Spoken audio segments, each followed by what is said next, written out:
একদিন রসুল সাল্লাল্লাহু আলাইহি ওয়াসাল্লাম ফাতেমার বাড়িতে এসে বললেন, হে আমার প্রিয় কন্যা, তুমি কেমন আছো? ফাতেমা রাদিয়াল্লাহু তাআলা আনহা বললেন, ইয়া রাসূলুল্লাহ, আলহামদুলিল্লাহ, আমি ভালো আছি। শুধু মাঝে মাঝে পেটের মধ্যে এমন নড়াচড়া অনুভব করি যেন মনে হচ্ছে কেউ আমার পেটের ভেতর থেকে জিকির করছে। রাসূল সাল্লাল্লাহু আলাইহি ওয়াসাল্লাম অনেক বিস্মিত হয়ে বললেন, এ সন্তান একজন নেককার সন্তান হবে, তার অন্তর আল্লাহর জিকিরে ভরা থাকবে। এক রাতে হযরত আলী রাদিয়াল্লাহু তাআলা আনহু লক্ষ্য করলেন ফাতেমা রাদিয়াল্লাহু তাআলা আনহা গভীর রাতে ঘুম থেকে উঠে ওযু করলেন এবং তাহাজ্জুদ নামাজে দাঁড়ালেন। গর্ভের ভার থাকা সত্ত্বেও তিনি দীর্ঘ আয়াত তেলাওয়াত করলেন এবং দীর্ঘ সময় ধরে সেজদায় পড়ে থাকলেন। নামাজ শেষ হওয়ার পর হযরত আলী রাদিয়াল্লাহু তাআলা আনহু জিজ্ঞেস করলেন, ফাতেমা, তুমি তো অনেক ক্লান্ত, এত রাতেও কেন নামাজে দাঁড়ালে? ফাতেমা রাদিয়াল্লাহু তাআলা আনহা বললেন, আমি চাই আমার সন্তান গর্ভ থেকেই আল্লাহর স্মৃতিতে অভ্যস্ত হোক। সে আমার পেটে থাকতেই কোরআনের সুর শুনছে এবং কোরআনের সুরের কারণে তার অন্তর আলোয় ভরে উঠবে। একদিন দুপুরে রাসূলুল্লাহ সাল্লাল্লাহু আলাইহি ওয়াসাল্লাম মা ফাতেমার ঘরে এলেন। ওই সময় মা ফাতেমা বিশ্রাম নিচ্ছিলেন। রাসূলুল্লাহ সাল্লাল্লাহু আলাইহি ওয়াসাল্লামকে দেখে মা ফাতেমা বললেন, ইয়া রাসূলাল্লাহ, আমি আজ একটি অদ্ভুত স্বপ্ন দেখেছি। আমি দেখলাম আমার ঘরে উজ্জ্বল আলো ছড়িয়ে পড়েছে এবং কয়েকজন সাদা পোশাক পরা ফেরেশতা এসে আমাকে সালাম দিল। তারা বলল, হে ফাতেমা, তুমি এমন এক সন্তান ধারণ করেছ যে ইসলামের দ্বীন উজ্জ্বল করবে। রাসূল সাল্লাল্লাহু আলাইহি ওয়াসাল্লাম বললেন, তুমি যে সন্তানকে গর্ভে ধারণ করেছ সে আমার চোখের শীতলতা হবে এবং আমার উম্মতদের নেতা হবে। মা ফাতেমা রাদিয়াল্লাহু তাআলা আনহা প্রতিদিনই আল্লাহ রাব্বুল আলামিনের কাছে হাত তুলে দোয়া করতেন, হে আল্লাহ, এই সন্তানকে ঈমান দাও, তাকওয়া দাও, সাহসীর আলো দাও, যাতে সে সারা জীবন সত্য এবং ন্যায়ের পথে থাকতে পারে। গর্ভাবস্থায় প্রতিটি দিন তার কাছে ইবাদত, ধৈর্য এবং আল্লাহর শুকুরের এক নতুন উপলব্ধি ছিল। যেদিন হযরত হাসান রাদিয়াল্লাহু তাআলা আনহু জন্মগ্রহণ করবেন, মা ফাতেমা রাদিয়াল্লাহু তাআলা আনহা অনেক ভয়ে ছিলেন। ফাতেমা নবীজিকে বললেন, আব্বাজান, আমার অনেক ভয় করছে। প্রসব বেদনার যন্ত্রণা কতই কঠিন, আমি কি করে তা সহ্য করব? না জানি সন্তান প্রসব করতে গিয়ে আমার মৃত্যু হয়ে যায়। নবীজি কান্না ভরা কণ্ঠে বললেন, ফাতেমা, তুমি চিন্তা করিও না, আমি আল্লাহ রাব্বুল আলামিনের কাছে দোয়া করেছি। আল্লাহ রাব্বুল আলামিন যেন আমার ফাতেমাকে কোনো প্রকার প্রসব বেদনা না দেন। আল্লাহ যেন আমার ফাতেমার কোনো প্রকার প্রসব বেদনা ছাড়াই সন্তান প্রসব করার মতো উপযোগী করে দেন। মা ফাতেমা রাদিয়াল্লাহু তাআলা আনহার যখন সন্তান প্রসবের সময় ঘনিয়ে আসলো, নবীজি তার কয়েকজন স্ত্রীকে ফাতেমার ঘরে পাঠিয়ে দিলেন। নবীজির চাচি উম্মে ফদল ছিলেন ওই সময়ের একজন ধাত্রী। উম্মে ফদল সন্তান প্রসব করার জন্য যখন ফাতেমার বাড়িতে আসলেন, নবীজি কান্না ভরা কণ্ঠে উম্মে ফদলকে বললেন, চাচি, আমার ফাতেমার যেন কোনো প্রকার কষ্ট না হয়। ফাতেমা যদি প্রসব বেদনায় উফ শব্দটাও করে, আমি নবী সইতে পারবো না। অন্যদিকে আল্লাহর অশেষ রহমতে এবং কুদরতে মা ফাতেমার কোনো প্রকার প্রসব বেদনা ছাড়াই এবং কোনো প্রকার কষ্ট ছাড়াই হযরত হাসান রাদিয়াল্লাহু তাআলা আনহু জন্মগ্রহণ করলেন। ঘরের বাহিরে নবীজি এবং হযরত আলী রাদিয়াল্লাহু তাআলা আনহু অধীর আগ্রহে অপেক্ষা করছিলেন। উম্মে ফদল নবজাতককে একটি কাপড়ে মুড়িয়ে এনে নবীজির নিকট নিয়ে আসলেন। নবীজি নবজাতককে কোলে তুলে নিয়ে বললেন, আমি এর নাম রাখছি হাসান। এই বলে নবীজি ছোট্ট হাসানকে বুকে জড়িয়ে ধরলেন এবং হাসানের ঠোঁটে ও কপালে চুম্বন করতে লাগলেন। ইমাম হাসান রাদিয়াল্লাহু তাআলা আনহু এর জন্মের কয়েক মাস পরেই মা ফাতেমা রাদিয়াল্লাহু তাআলা আনহা পুনরায় আবার গর্ভবতী হলেন। পূর্বের ন্যায় আবারও নবীজি প্রতিদিন ফাতেমার বাড়িতে আসতেন ফাতেমার খোঁজ খবর নেওয়ার জন্য।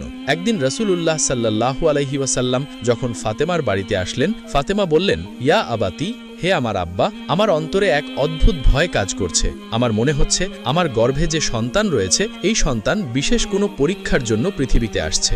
রাসূল সাল্লাল্লাহু আলাইহি ওয়াসাল্লাম বললেন, তুমি ধৈর্য ধরো, তোমার এই সন্তান আল্লাহর পথে সর্বোচ্চ কুরবানি দেবে। তোমার এই সন্তান আল্লাহর পথে এত বড় কুরবানি দেবে যে অতীতে এত বড় কুরবানি আর কেউ দেয়নি এবং ভবিষ্যতেও কেউ দেবে না। এই কথা শোনার পর ফাতেমা রাদিয়াল্লাহু তাআলা আনহা বললেন, আল্লাহর রাস্তায় যদি কুরবানি হয় তাহলে আমি সন্তুষ্ট আছি। হুসাইন রাদিয়াল্লাহু তাআলা আনহু গর্ভে থাকা অবস্থায় মা ফাতেমা রাদিয়াল্লাহু তাআলা আনহা একটি অদ্ভুত স্বপ্ন দেখলেন।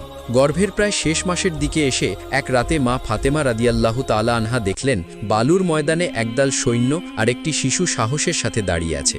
সৈন্যগণ চতুর্দিক থেকে সেই শিশুটিকে ঘিরে রেখেছে। আকাশ থেকে একটি নূরের আলো সেই শিশুটির উপর পড়ছে। মা ফাতেমা রাদিয়াল্লাহু তাআলা আনহা এই স্বপ্ন দেখার পর সঙ্গে সঙ্গে তার ঘুম ভেঙে গেল এবং হযরত আলী রাদিয়াল্লাহু তাআলা আনহুকে ডেকে বললেন, আমি জানি না এই সন্তান কেমন হবে, কিন্তু আমার মনে হচ্ছে সে জীবনের বড় পরীক্ষার জন্য জন্মাবে। হিজরতের ৪র্থ বছর, শাবান মাসের ৫ তারিখ, মদিনার আকাশে এক শান্ত সকাল, বাতাসে খেজুর গাছের সুবাস। হযরত ফাতেমা রাদিয়াল্লাহু তাআলা আনহা তখন দ্বিতীয়বারের মতো মা হতে চলেছেন। ইমাম হাসান রাদিয়াল্লাহু তাআলা আনহুয়ের জন্মের ১ বছরের মাথায় হুসাইন রাদিয়াল্লাহু তাআলা আনহুর আগমন ঘটে। বাড়ির ভেতরে নীরবতা, শুধু বাহিরে থেকে মসজিদের আজানের সুর ভেসে আসছে। ফাতেমা রাদিয়াল্লাহু তাআলা আনহার চারপাশে কয়েকজন মহিলা সাহাবী উপস্থিত ছিলেন। তাদের মধ্যে ছিলেন উম্মে সালামা এবং উম্মে ফদল রাদিয়াল্লাহু তাআলা আনহা।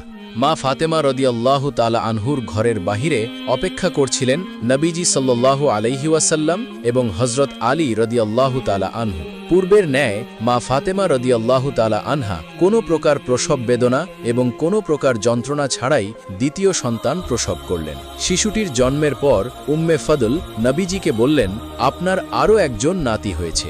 এই কথা শোনার পর হযরত আলী রাদিয়াল্লাহু তাআলা আনহু এবং রাসূলুল্লাহ সাল্লাল্লাহু আলাইহি ওয়াসাল্লাম ফাতেমার ঘরে প্রবেশ করলেন। মা ফাতেমা রাদিয়াল্লাহু তাআলা আনহা তার সন্তানের মুখের দিকে তাকালেন। চেহারায় নূরের আভা, ঠোঁটে হালকা নড়াচড়া, যেন জন্মের পর থেকেই আল্লাহর জিকির করছে। রাসূলুল্লাহ সাল্লাল্লাহু আলাইহি ওয়াসাল্লাম শিশুটিকে কোলে তুলে নিলেন, বুকে জড়িয়ে ধরলেন এবং কানে আজান ও একামাত দিলেন। নবীজি একটি খেজুর চিবিয়ে শিশুটির মুখে দিলেন। অতঃপর রাসূল সাল্লাল্লাহু আলাইহি ওয়াসাল্লাম বললেন, আমি এর নাম রাখলাম হোসেন। হযরত হোসেন রাদিয়াল্লাহু তাআলা আনহু এর জন্মের ৭ম দিনে রাসূলুল্লাহ সাল্লাল্লাহু আলাইহি ওয়াসাল্লাম তার জন্য আকিকা করলেন। 2টি ভেড়া জবাই করা হলো এবং হোসাইনের মাথার চুলের সমপরিমাণ রূপা সাদকা করে দেওয়া হলো। রাসূলুল্লাহ সাল্লাল্লাহু আলাইহি ওয়াসাল্লাম হোসাইনের জন্য দোয়া করলেন। আল্লাহ রাব্বুল আলামিনের নিকট বললেন, হে আল্লাহ, আমি তাকে এবং তার সন্তানদেরকে তোমার কাছে সঁপে দিলাম, তুমি তাদেরকে শয়তানের হাত থেকে রক্ষা করো। মা ফাতেমা রাদিয়াল্লাহু তাআলা আনহা দুইজনকেই একসঙ্গে দুধ পান করাতেন। সংসারের কাজকর্ম করা এবং দুইজন শিশুকে একসাথে সামলানো মা ফাতেমার জন্য কষ্টসাধ্য হয়ে উঠেছিল। মা ফাতেমার এই কষ্ট দেখে নবীজি সবসময় হাসান এবং হোসাইনকে নিজের কাছে রাখার চেষ্টা করতেন। দিনের বেশিরভাগ সময় হাসান এবং হোসাইন নবীজির কাছেই থাকতেন। একদিন মা ফাতেমার ঘরে নবীজি হাসান এবং হোসাইন দুজনকেই কোলে নিয়ে বসেছিলেন। এমন সময় সেখানে ফেরেশতা জিব্রাইল আলাইহিসসালাম উপস্থিত হলেন। ফেরেশতা জিব্রাইল আলাইহিসসালামের হাতে ছিল একটি কাচের বোতল এবং একটি চিঠি। জিব্রাইল আলাইহিসসালাম নবীজিকে এসে বললেন, ইয়া রাসূলুল্লাহ, আল্লাহ রাব্বুল আলামিন আপনার কাছে একটি চিঠি প্রেরণ করেছেন। নবীজি জিজ্ঞাসা করলেন, কিসের চিঠি? ফেরেশতা জিব্রাইল আলাইহিসসালাম বললেন, ইয়া রাসূলুল্লাহ, এই চিঠির মধ্যে লেখা আছে আপনার এই 2 নাতিকে আল্লাহ রাব্বুল আলামিন ইসলামের জন্য কবুল করেছেন।